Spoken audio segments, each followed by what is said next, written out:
Welcome to Intuition Unleashed, a revolution in personal liberation. The go-to podcast that helps you access intuitive guidance combined with mental health and spirituality. Let your intuition guide you and unlock a life of true liberation. And now your host, Becc Nelson. Hey everyone, welcome back to another edition of Intuition Unleashed. It's a revolution in personal liberation. Today I am joined by my special guest, Jess Henderson. Hey Jess. Hello. So let me tell you what this session's about and why this is my special guest. Jessica is actually the executive producer of the Transformation Network, and which is the network that we're hosted on. And she has her own podcast called the Possibility Perspective Podcast. She works at the intersection of sort of media and messaging and personal transformation, helping to bring meaningful conversations to life, which is what the whole network does, and while grounding others to expand what they believe is possible. And through her work, she explores how alignment, authenticity, intuition influence not only personal growth, but the way that individuals show up in business, leadership, and decision making. So our focus today is going to be where all those pieces, the intuition and business and authenticity, come together. So welcome, Jess. Thank you for joining us today. I'm excited to be here. Thank you for asking me. I mean, this is truly a test to Jessica's experiences because she is also producing our show today. So where normally I get little notes in the chat, she is going to be too. We joked that the chat was going to be her higher self telling us, keeping us in check, but really it's still her. This show is all about using your intuition, and every session that we have, we try to talk about what that means from different perspectives and different types of services, and we try to bring in guests that explore that from so many different realms because it doesn't look like the same thing for everybody. So it's not just this is what your intuition looks like. Today, we specifically focus on using your intuition and following it when it comes to running your business, but also in daily life, and the pitfalls that happen when you know what the right thing is to do and you don't follow it. And then what begins to shift when you strategically use what you know is your intuition, what that feels like for you, how you know it's kicking in, and then what begins to shift when you finally start listening and allowing that to happen. And I know that you actually mentor other people too. Jessica is one of the producers. I do, yes. And it shows up. It's funny because, the more you do your own work, then the results of that work show up in the work that you do. And so this idea of really being guided in your business and business decisions has, been showing up even more for me because of the work I'm doing on myself. I'm so glad you said that. What a segue into the signature question that I ask everybody. Let's put you right in the spot. Let's start it off right. I like to ask people, everybody has an example of some time in your life when something happened to you, and at the time you were like, oh my God, why me? This is horrible. But at the time it didn't feel like a gift. But looking back now, then you can see how it was actually sort of an opportunity for growth, personal transformation. So I'd like to know about a story where that happened to you. How did that experience shape the work that you're doing today? And how do you use it in what you're doing now? So the funny thing about this is and I imagine, so if you're watching this or listening to this, you're probably somebody who is on some kind of journey, personal development. You're into this kind of work, right? You've done some work on yourself. And anyone who's done any kind of work on themselves and has gone into introspection, you can probably point to like so many dots along your timeline when you could answer that question with any of those dots, really, in my opinion, because it's so easy to look back and be like, oh, yep, that's why.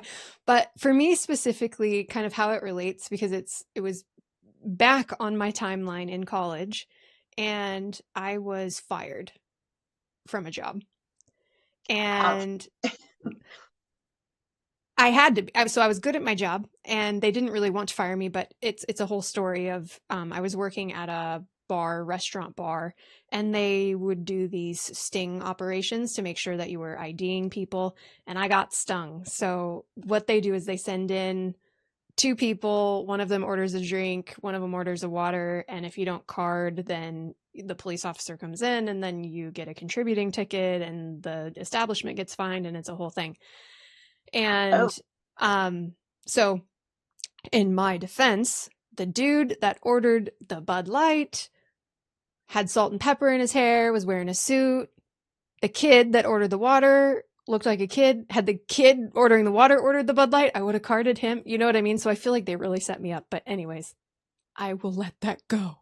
Sounds like gaslighting a little bit. But I mean, anyways, the whole thing was policy is like, if that happens to you in our establishment, you are fired. And it was just, I was just in tears because I loved that job. I loved the people. I was having fun. It was just income while I was going to college. And my manager at the time was also just in tears. And like at the time, I was like, I figured she was in tears because this sucks for her establishment also, and then I was like really bitter about the whole situation, and I felt like it was unfair, and, I blah, blah, blah, blah, blah. And I spent a really good amount of time being bitter and frustrated and feeling like poor me, woe is me, and whatever. And it really took until I was in a position that I had to fire somebody. Like when the tables were turned, right?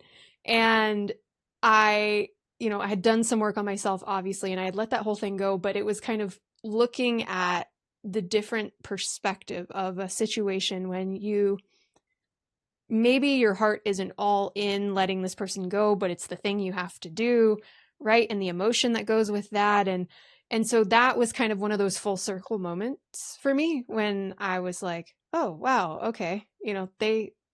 So it was a big learning moment for me. was that recently that you had to fire someone? No, I mean, get in the position that I'm in. I mean, I've let a few people go, I guess, over the last 15 years, but no, it wasn't recently. It was actually the first time I had to do it. And that was, I mean, even actually in that moment when I was told, you're going to be the one to do this. Also, that moment is one of those dots in time when I was like, seriously, you're making me do this? Why are you making me do this? Why, I'm not qualified to do this. What are you, and I felt like, I don't know, all the emotions with it. And also looking back on that moment, that was a moment of growth, maturity, learning what it is to be a leader, and, just kind of thrown into the deep end of the pool a little bit with like, this is what this is going to be. It's hard because those experiences tend to be very humbling, and they usually are embarrassing. Both. They can be embarrassing. Yeah, both. I mean, it sucked. I mean, it literally, like, no part of it was good. It on either side of it. And that's one of the things I think I learned, is that it's just sucks either way. And so you have to then kind of go into the higher piece of, sometimes you are helping somebody by releasing them into the wild so they can go find something better.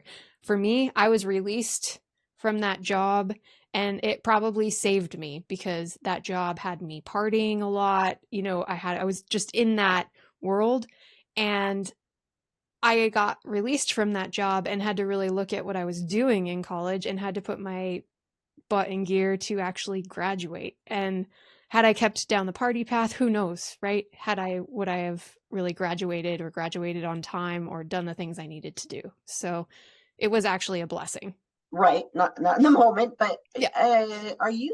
So you're kind of, I think, pointing to the fact that sometimes there's something in the universe that knows that you're not in the right space and offers you an opportunity like this to be able to think twice about where you are. I 100% think that. I think that those are all situations where we're given, let's say the word contrast, and they are moments of choice and growth. Because for me in that moment, I could have chosen, I mean, I did for a little bit, a woe is me path, let me just absolutely go down the failure route and not pick myself up and completely self-sabotage and I'm the victim and, right? Or you choose, okay, so what now? What am I going to do now? And what path do I want? And so you choose the path of, let me look at this time that I have now and be more productive with it and study. And I was a music major, so there was a lot of practicing I wasn't doing because I was partying. And so my life went from party into the night, wake up way late in the day. I was up at 5 or 6 a.m. and I would run or bike or walk to the school to then practice for multiple hours and then come back. And so that was time I wouldn't have been spending otherwise, right? So I chose a different path because of the situation. I think when people are listening to this, I mean, there are situations where that happens and you do have a path. You could continue to say, well, I'll find another job. It's easy to I can be a bartender someplace else. Mm-hmm. And I had the experience. You had the wherewithal in college to say, I need to pick myself up and take a different path then? So we won't paint a rainbow picture of this. It took me a minute. I definitely woe-ised me for a hot minute there. But I mean, it was an interesting timeline because I think I was right at the tail end of my junior year. So it was or get off the pot. So, right. There was but there was a time period in here where I was definitely woe is me and I was looking for jobs and I was feeling, and then looking back now, it had to have absolutely been intuition or guidance of some kind that led me to go think about, I should look into work study at the school as a job, right? Because I'm already at this.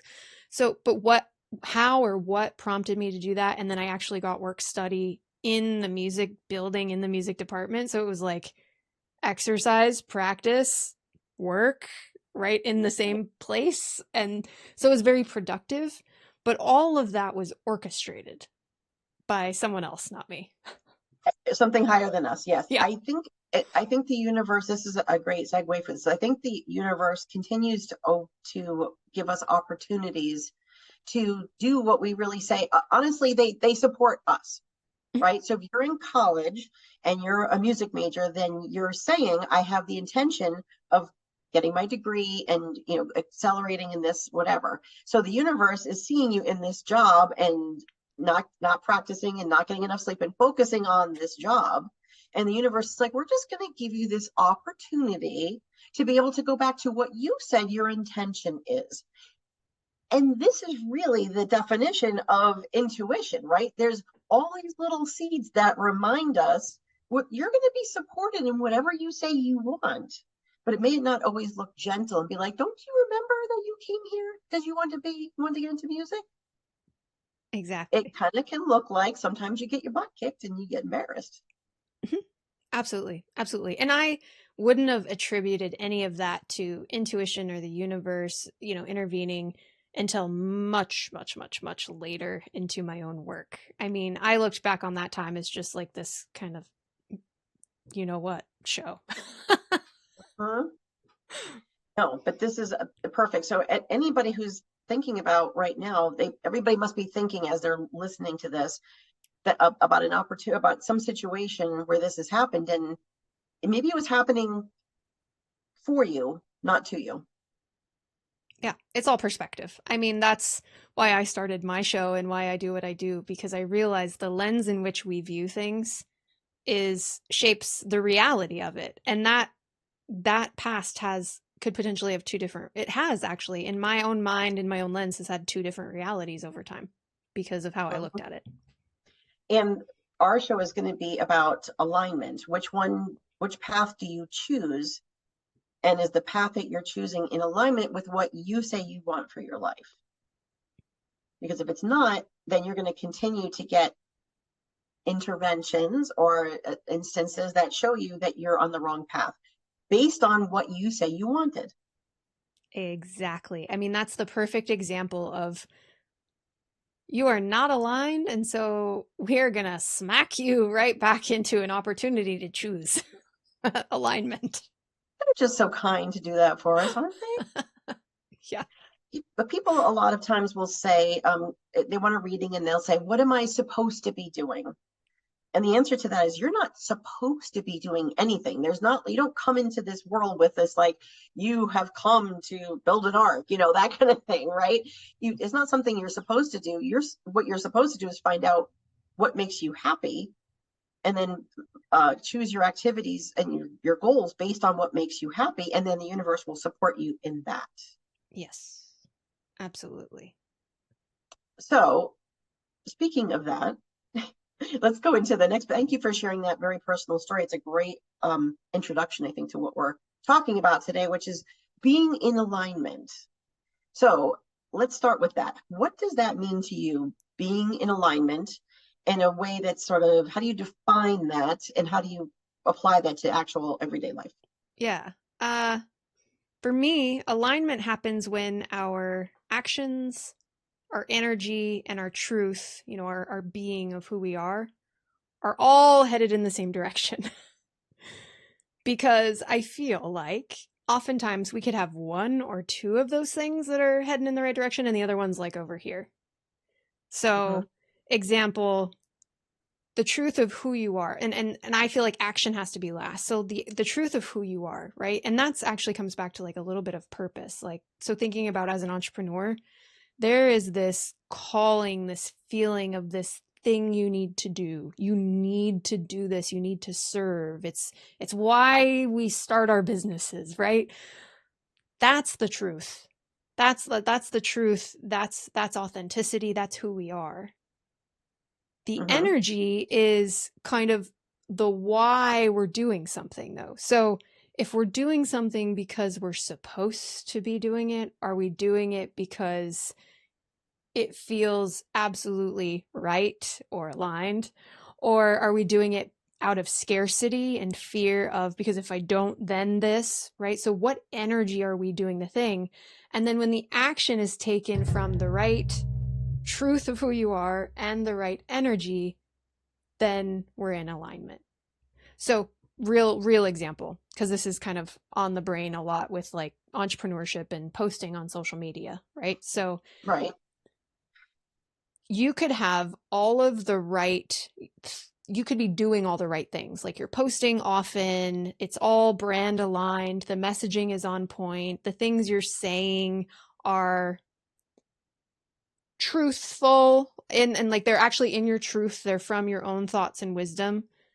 But the feeling that you're having when you're doing it is, man, I hate social media. Meta can go what themselves. I hate this platform and I hate doing this, and Mark Zuckerberg. and no one is ever liking or commenting, and so I don't even know why I'm doing this in the first place, right? The energy's off. So you're taking the right action and you're taking the right, and you're doing it from really here, like it's really truly your own messaging, but the energy's often doing it. So guess what? You are out of alignment. Didn't we just have this conversation like last week? We're like, why? A podcast is a lot of work and we have to put all this into it. And what's the why? Go back to your why. Right? Yeah. That's a conversation we just had last week. I feel like the energy piece, and the energy is kind of the intuition. It's the feeling, it's the knowing, it's all of those things. That's most often, I feel like, the piece that's off. And so, you would probably be able to speak to this better than me, how to get back to that, how to get back to that place. I always joke in all of my podcasts that, when you first start in business, they talk about, find out what's the avatar of your ideal client. And every time I do this with somebody else or myself, it's always me. I'm my ideal client, right? So I always go back to, what is it that I need? And if I am speaking to somebody who's not me, then you can really feel that. Like, who am I really talking to? Am I talking to people that I think would benefit from this? Or, that's out of alignment for me, because I got to be who I am. I can't base on who I think might be interested in this, if that makes any sense to you. Yes. Same idea with picking podcast topics, for instance. I'm picking my topics based on what I think people are going to most want to listen to, or am I picking my topics based on my own knowing and intuition of what the world needs, right? Am I filtering myself to please an audience, or am I coming back to the inner truth of the wisdom and knowledge I know I'm here to share, and I know it's going to hit the right people when it's supposed to? Mm-hmm. This reminds me of a client that I worked with who she's now in her early 20s. I've been working with her for probably 10 years, right? Since she was like 14 or something. She's now a young adult. She was in college because she was doing like a pre-vet thing. As we went along, I knew it's not really what she wanted to do. She did want to work with animals. And she kept getting like, her mom kept being like, no, you have to be able to support yourself and whatever. So I know she's going into it like, first of all, I've told everybody my whole life I'm going to be a vet. And now my mom is putting all this pressure on me to be able to support myself or whatever. So it's all these expectations, but she didn't love it. Or what we eventually talked about was she dropped out and she took a certification course as a vet assistant. Now, that doesn't mean she's not going to eventually go back and do it, but she works for a vet now, has that certification, and then she can see, is this something that I really want to do? Do I want to pursue this education? My current employer can actually help me with that. But now she's actually doing something that she wants to do and is doing that based on where her heart is, not on what others' expectations of her are, and also not driven by the embarrassment of, I've always told everybody my whole life, this is what I'm going to do. I can't let them all down, or I'm going to be embarrassed if I don't meet those expectations. And she was so much happier because it was such a struggle for her. It might be at some point what she wants to do, but it's not in alignment right now with who she is and what she wants to learn. Yeah. Isn't that interesting how the path we're on, for whatever reason, we create these just stupid, unrealistic expectations of ourselves that we can never deviate and never change our mind. And so that's maybe sometimes how we can get out of alignment, is because we're forcing ourselves down the original plan because we wanted to not be a failure or not be a quitter or not be whatever label we think is going to be put on that. But it's so completely, I mean, wow, I almost went on a bunny trail now about like divorce. But I was just like relationships, like how many relationships need to just not be, but they're so set on trying to stay on this path because they committed to it, but it's so out of an alignment now. Well, it's also society, if we go back to that says you make your bed, you lie in it. Yeah. You can't change your mind. And can you imagine how many people like stayed in situations or marriages that they're miserable in? If people are listening to that now, shaking their head like, yep. And I'm staying in it because of my kids, or I'm staying in it because of my religion or whatever, because my parents' expectations. And this is what we're talking about. When you do things when you're out of alignment with who you really are, it's miserable. It absolutely is. And I mean, I have to ask the big question. I mean, what kind of life do you want? What kind of life do you want to have? What kind of life, is, because quality of life is everything to me personally. And I guess the more mature I get, the more important that is to me. And so my efforts and my actions are about alignment, because in alignment, I'm thriving and flourishing. In alignment, I'm joyful and happy and in gratitude. In alignment, I'm manifesting all the things to me that I want to bring into my life. And so if I'm not in alignment and I'm just pushing a boulder up a hill, is that really a life you want to live? Because I think we forget we have a choice in that. And some people feel like they don't, right? And some people's families or whoever tell them that they don't. And sometimes that's because I didn't have a choice, so you're not going to have a choice. And don't we want better for our kids? Ugh. Yep. So we're talking about life and being very general, but specifically if we talk about business or leadership, etc., how do you feel like, what has been your experience for how misalignment tends to show up in business or leadership?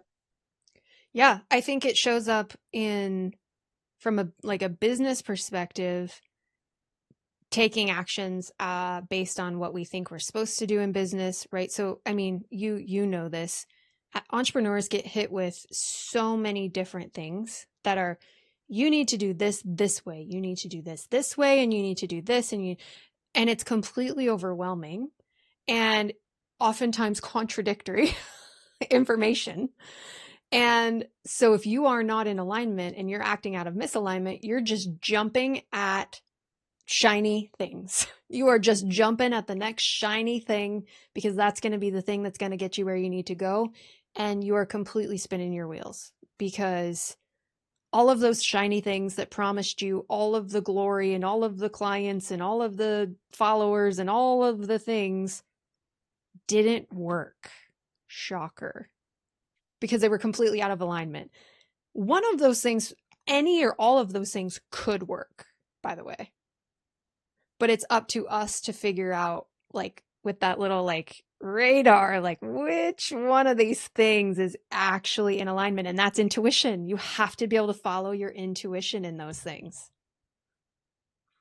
If we could hone in and help our viewers to figure that out, because I'm sure I'm not alone in how much money I have put into programs that promise that they're going to be the one that helps you to get the clients, and this is the thing that you need, and then you do it and you're like, okay, that wasn't it. How can our listeners discern that? Discernment, that's a good word. So I'm not sure if this is going to answer the question, but I do think it's our beliefs. It's our beliefs when we make the decision, right? So are we making the decision to go after this shiny thing in the, I really need this to work and I really hope this works because if it doesn't, fill in the blank, right? Okay. So that's, like, we're going into that with already kind of a belief that it's probably not going to work because we're going into it with like a fear and a thing, desperation, right? A fear and desperation. Yeah, a fear and desperation. I need this to work, right? We're like strangling it. And so before we make the decision, this is where I think having a mindfulness practice, having a meditation practice, having a coach or a mentor to even just like, sometimes if you're like me, you could journal, but I'm an out loud processor. So I could journal until the cows come home and it's not going to like get me what I need. I need to out loud process with somebody. That's me. So I think you have to figure out what tool, right? Is it meditation? Is it journaling? Is it out loud processing with somebody? But you got to find like what you need. And then before you go into decision making, you got to get yourself into a place of neutrality so that you can listen to your intuition. And then you can make a decision from an empowered state, not from a state of fear. And then it doesn't matter which shiny thing you chose. Because then you're going all in energetically on it and you're in the right belief system and you're going to take the right aligned actions within whatever that framework is. Okay, so what I think you're saying is the program itself is not as important as your intention and energy going into it. Mm-hmm. I mean, and because I've done this, I mean, Becc, have you ever made a decision where you're like, may or may not have had a couple of little intuitive flags pop up that you dismissed and you went with it anyway? Because Absolutely. you dismissed them? I'm sure you have many stories of that. And if you had any, do you have any of those that you want to share? I mean, I'm trying to think of one at the moment, but I mean, the idea of it is like, you're like, okay, I'm going to make this decision and I feel pretty good about it. And then it's like something happens, right? Something happens and you're like, ooh, interesting. Well, whatever, right? That thing you maybe should have listened to. And looking back, you're like, yeah, I should have listened to that.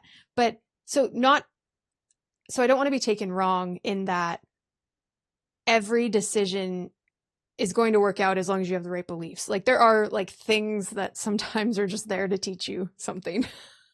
Yeah. Right? I mean, sometimes we're just in that and we made that choice and it is a lesson and a learning but you still got something out of it too. So that's the belief part, right? So the decision wasn't a wrong decision because from that you learned something, you gained something. Maybe it wasn't the ROI you thought you were going to get, but you gained something out of it. So that's all beliefs, whether you think things are working or not working. It's hard to also ignore the price tags on some of those lessons. Yes. Yes. But, Like you know, this that's like a whole program- other conversation around like circulation and just, yeah. And now I'm going to put my producer hat on and say, because I forgot to look at the clock before, it is time for a break whenever we're ready. So my producer's telling me that it's time for our 2-minute break. So when we come back, we're going to continue to talk about the gap between knowing what we should be doing and actually acting on it in 2 minutes.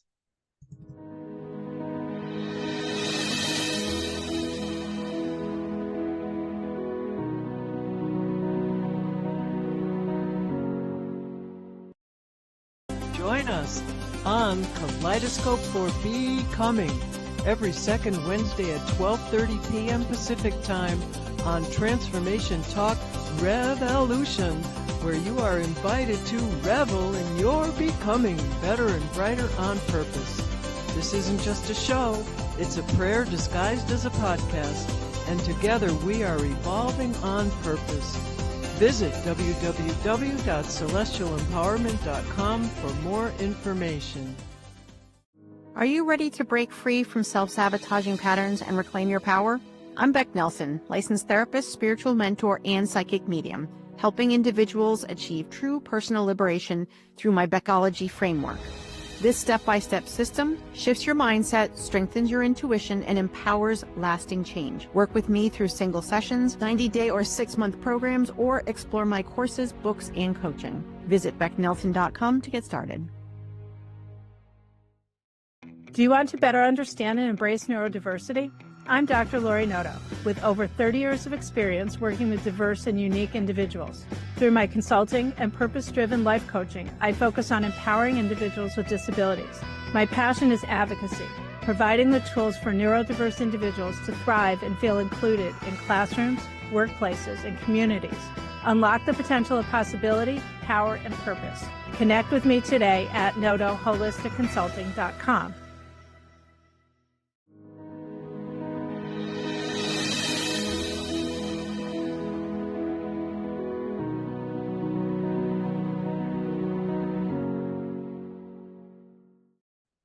Welcome back to everybody to the second half of Intuition Unleashed, and my special producer slash guest today, Jesica Henderson, and we're talking about your intuition and the cost of ignoring your intuition, staying aligned, and particularly in business. So Jesica, where we left off was talking about when you start to get those red flags, and I don't think that a lot of people might be able to look back, and you'd have to think about it. I think right after this session, sometimes people are saying, oh my God, now that we're talking about this, I can see some things that I ignored about this relationship. That comes up a lot, right? But also in business or choosing a job or that kind of thing. You get this little, sometimes it shows up as a tweak in your stomach. You're like, someone says that your gut tells you it's just not right, and you kind of ignore it. So what happens, like, can you give me some examples or a story about a time where like you felt a lot of those, we call them red flags, and you proceeded anyway, you just kind of ignored?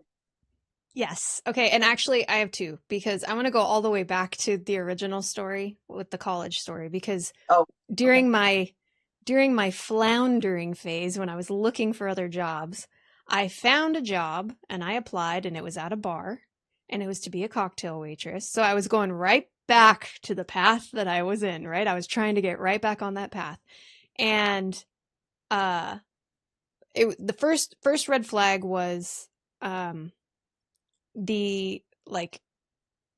wanted me to wear this kind of like sexy referee like shirt tight thing and like tight pants, and I thought, oh, okay, well, whatever, I need the job, right? It wasn't provocative, but it was just like they were very specific around like they wanted it to be tight, and I was like, okay, whatever. And say that to you?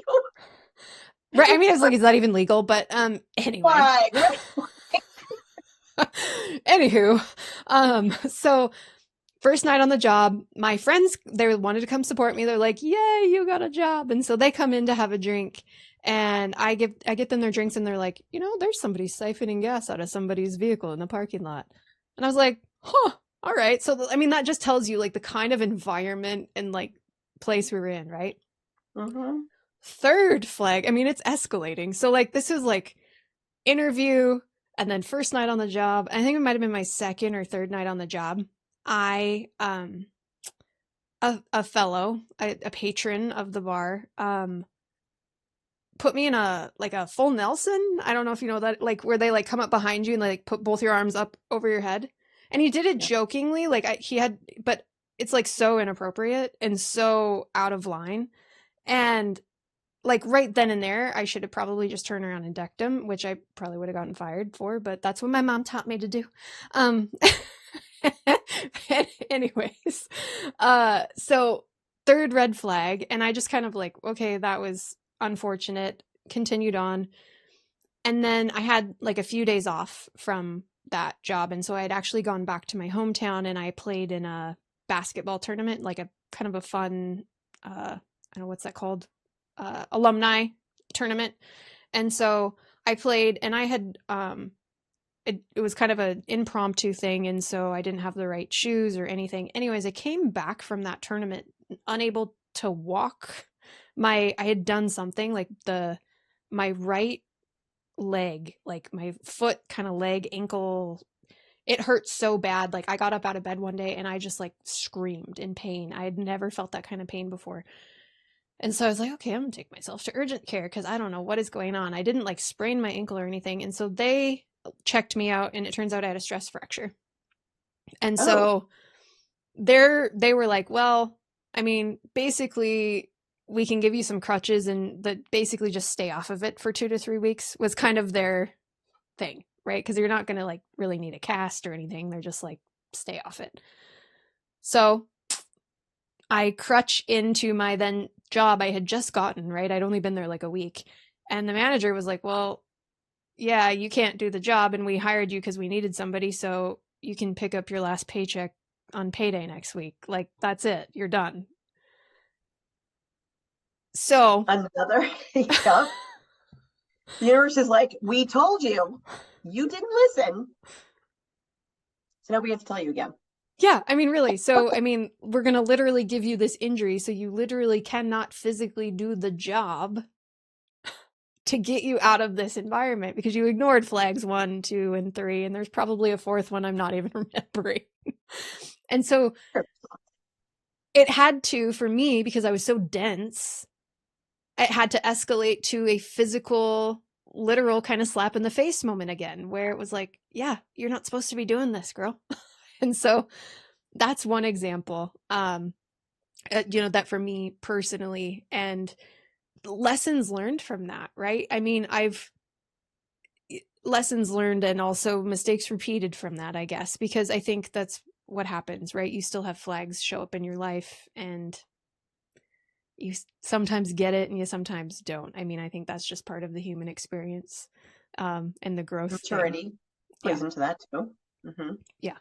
But the second one was way later in my leadership role, and it was during the hiring process.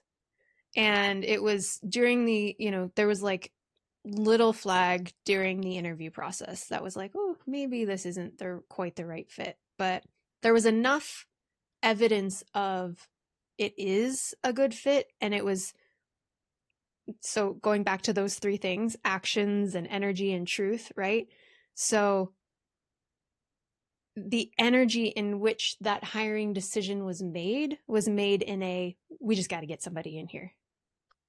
I see. Okay. Right? So therefore, even though some of the things were aligned, there were just a couple things, and it wasn't major, but it was just one of those things that made you, if you weren't operating in a desperation, I don't want to call it desperation mode. Intention.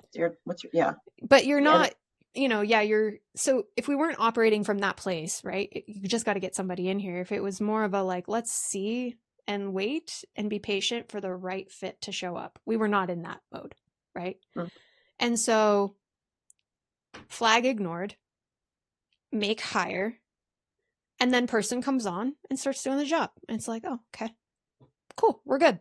You know, you forget the flag even ever existed. Mm-hmm. This is like the long game here, right? The flag never existed now in your brain. And so then time goes by, and then there's maybe little things like didn't do a few things. Or I'm kind of making this up now, but this really happened, but to protect the people involved, I'm, you know, elaborating on the story a little. Okay. So let's say a few things didn't go right or didn't happen. And it's like, oh, okay, well, let's kind of address that. But then the energy you get back from that is a little bit of a red flag, right? Like not a like, oh, whoopsie doopsie, let me make up for my mistake. It was a little like, kind of don't care. Oh, okay. Not defensive, right? Or like it's your fault. No, just kind of like a stone face, like, okay. So that was a pretty big flag in that moment. But there's little old me who's just wants to see the best in everybody. Uh-huh. And so that is, those goggles are like overriding the flags that you see. And then, over time, and I would say this was like, a good several months, like of time, well, like several months from like everything's good, then a flag, then several months, and then a flag, right? And then all of a sudden it's like hits you, and it's almost like everything becomes clear, and you're like, this person is not honest, has no integrity, has no care, has no anything. And then you have to go question yourself, because then now you're still not remembering all the flags. Yep. And so now you're looking at yourself going, oh my gosh, like what happened? What, did I do something to make this person like all of a sudden flip personality or flip whatever, and insert business or insert relationship into this story? Because that's what we do. We tend to make ourselves to blame for whatever reason in these situations. Yep. Why, Becc? Why do we do that? Well, yes, that's right. That's a great question. I think there's a lot of reasons. Well, I think a lot of people can come up with a whole bunch of reasons why you're saying ignore those red flags. Yeah. And I guess it also depends on, are we talking about in business or relationships, right? Because I'm also a relationship counselor, and I just had a client leave here before, and we talked about her whole marriage. Like, how did she miss who her husband really was, and now they're divorced, and people beat themselves up. But I think that you feel like you do ignore the things that you see and think about them later because of what you tell yourself your goal is at that time. Mm-hmm. Okay, so if, like you said, your goal was, we just want to get somebody in this position, we really need to, we're all overworking we really need this to work smoothly, and so you do ignore all those little pieces. Or in the when you're like, I'm going to go back to another relationship and I'm going to wear this tight little uniform, and oh, isn't that cute? But the money, I'm going to make a whole lot more money in tips doing this job where, okay, so I have to wear this little outfit, and it gives you the icks, and maybe you make that little face in your mind like ick. But money can be a factor in that. Mm-hmm. Absolutely. And I think, my takeaway from all of this, my self-coaching and all of this is like, you grow and you learn in every single one of these situations. That's all they are, is opportunities. They're opportunities to really, self-forgiveness, grace, giving yourself grace and understanding, self-love, but then also get empowered in the next time, right? And remind yourself how to listen to or pay attention to those things, because they were there. And again, we were just in the wrong energy, so we dismissed them. And ultimately that whole story, though, I mean, it wraps up to that person being released from their duties, and I'm sure probably, like, I fully believe, I don't know this, but I fully believe they're gone and found the thing that was the right fit for them and in alignment for them, because it was misaligned on both ends, right? It doesn't mean they're bad or a bad person. It doesn't mean that we are bad or bad for hiring them. It's just, it was misaligned. And so they get to go do the thing that is more aligned for them. And then we were able to open ourselves up and be in a different space and find people that were perfect for us. And I'm And sure it'll feel good for either side at the moment. it's horrible. It's horrible in the moment. And that's the thing that I think we're all working on and works in progress, is in those moments being able to kind of almost have that outside looking down perspective of, this is a blip on the bigger picture and it's all good. It's all going to be fine in the end. And I actually, in some of these cases, I found myself being able to get to that place a lot sooner. Because of the learnings that you've had from previous. Yeah, that in practice. I mean, you have to be willing to practice and know and, embody these things, right? We could talk about it in theory all day about intuition and alignment and making decisions from the right place. You can talk about that, and you can talk about that in theory of what you need to do, but until you actually commit to doing it in practice, it's not going to get better or easier. And it's not always easy. Sometimes you have to look like the bad guy or let other people down or spend more money or whatever that is, or work harder in the meantime. Now, in that particular case, the example that you gave, you're talking about a couple months that it took you to understand this wasn't the right fit, etc. Did that person agree, by the way, that it wasn't the right fit for them too? In the end, absolutely. In the end, it didn't it's almost like it came to this kind of really uncomfortable head. And then in the end, that final kind of conversation was yeah, this isn't good. It's not aligned on either side. Yeah. And so, yeah. So what do you see that has happened? What's been your experience when somebody knows something isn't right and then stays anyway? They just always ignore that. That's where depression comes from. That's where, it's not where it comes from. That's not a clinical thing, but I'm careful, Jessica, stay in your lane. But that's, let's just say, unhappiness, right? Unfulfillment. When we stay in misalignment, we are completely unfulfilled, unmotivated, unhappy beings, and we're not truly living. And unsuccessful. And those are the people that come to me for counseling and say, I just feel off, I just don't feel like I'm not happy and I can't put my finger on it. Even when on paper, it looks like things should be I'm making enough money, I'm supporting myself, I'm in a good relationship, whatever. I do all the things that on paper, I exercise every day, blah, blah, blah, but I just still feel like something's off, I'm not me. Yeah. And is it really depression? Right? Is it really clinical depression, or are they just not living in alignment? Yeah. Yeah. And the awareness that they have that something feels off, isn't that intuition? And to start, something's telling them that's intuition, right? And so that can show up in a number of ways, right? Their intuition. And a lot of times it's just you just have that ick and you can't put your finger on it. It just feels like something's off. So why do people not act on what they already know? People already know I have this ick because I'll talk about it later in a relationship, whatever. I knew something was off and I ignored it. Change is scary. Change is hard. Change is that's almost that ego of let's just stay where we're at because that's easier than making a change and completely throwing myself into a different path. Right? It's scary. To choose alignment can be scary.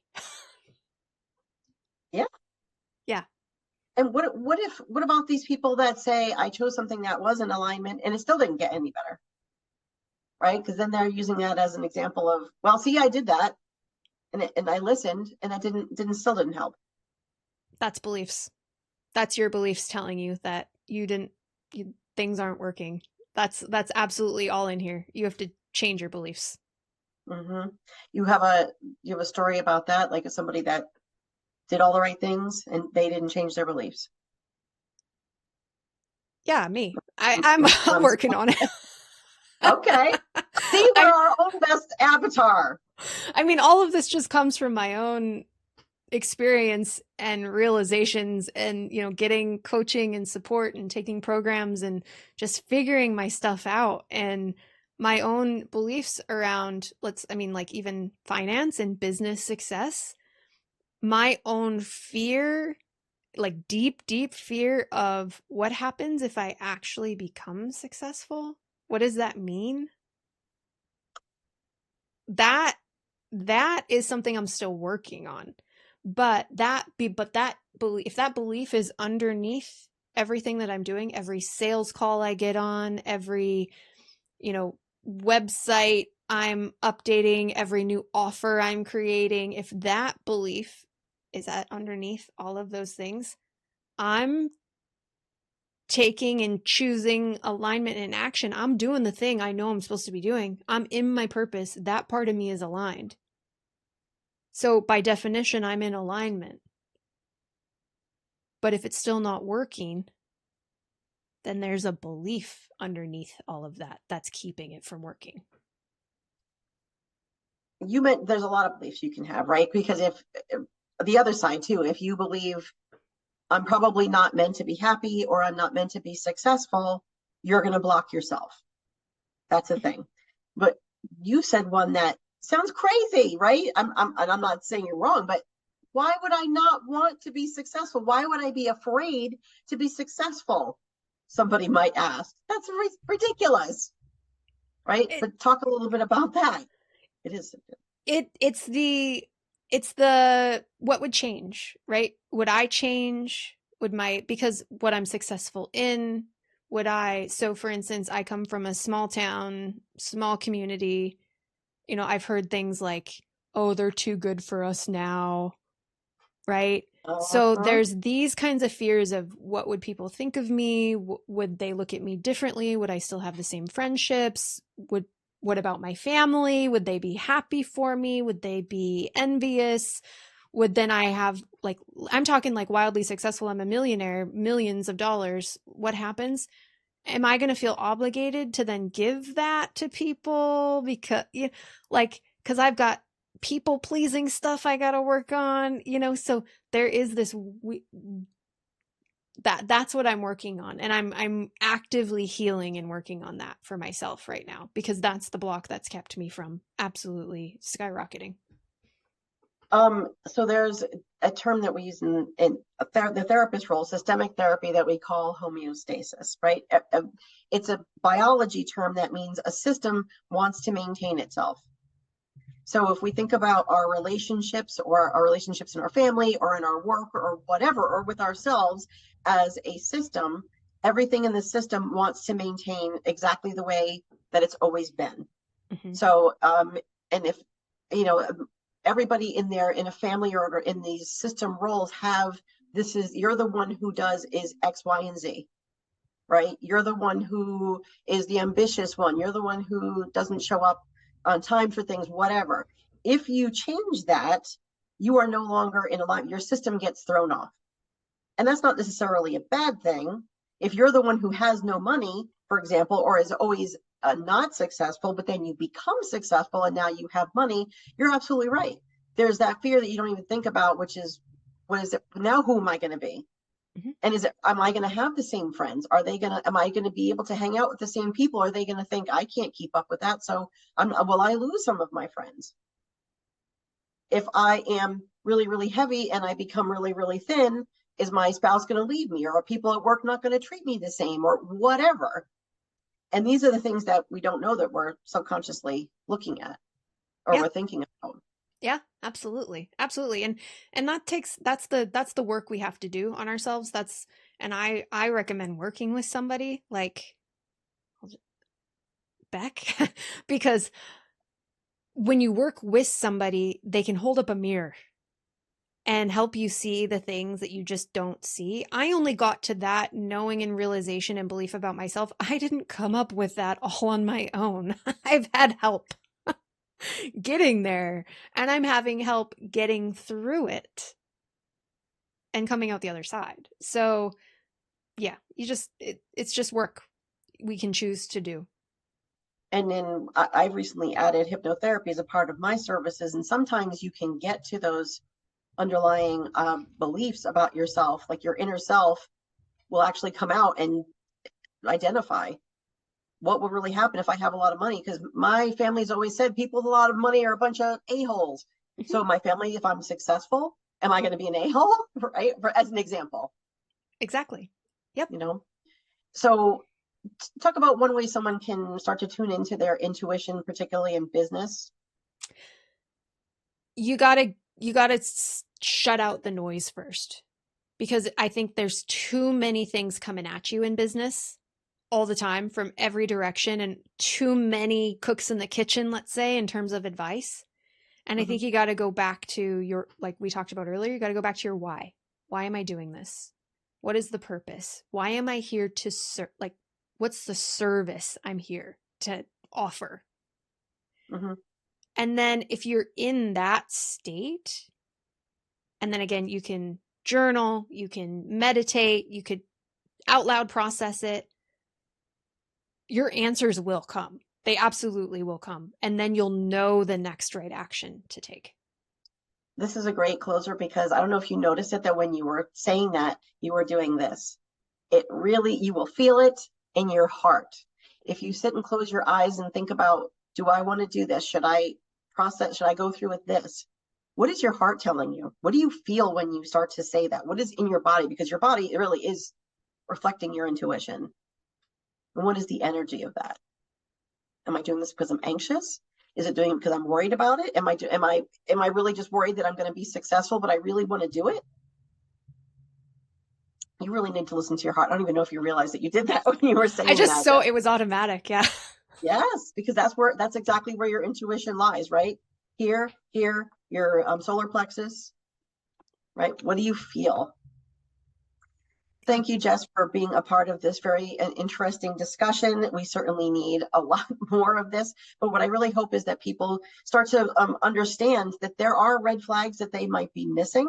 Why are they making the decisions that they're making? Is it out of desperation? What's the energy that they're going into with? Reflect again, those three pieces.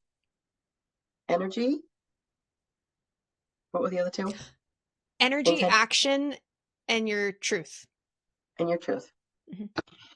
And you can certainly, this is just a beginning of this discussion, but thank you so much, Jess, for coming on and talking about your own experiences and adding to this discussion about our intuition today. Thank you for having me. Thanks, Jess. Until next time, everybody. Thanks for coming. Thanks for tuning into this episode of Intuition Unleashed. We hope you found it informative and thought-provoking. But before you go, we have one little challenge for you. Most of us have sneaky little habits that hold us back and trip us up, so why not take this not at all uncomfortable quiz to find out what you do to derail yourself from achieving your goals and how you can call yourself out on your own BS. So get to know your self-sabotage specialty and take the first step towards getting out of the way of your own success. Just visit https:/becknelson.com/quiz and take the quiz now. That's becknelson.com/quiz, and we can't wait to see your results. As always, we'll be back next week with more Intuition Unleashed. We appreciate you. Thanks for listening.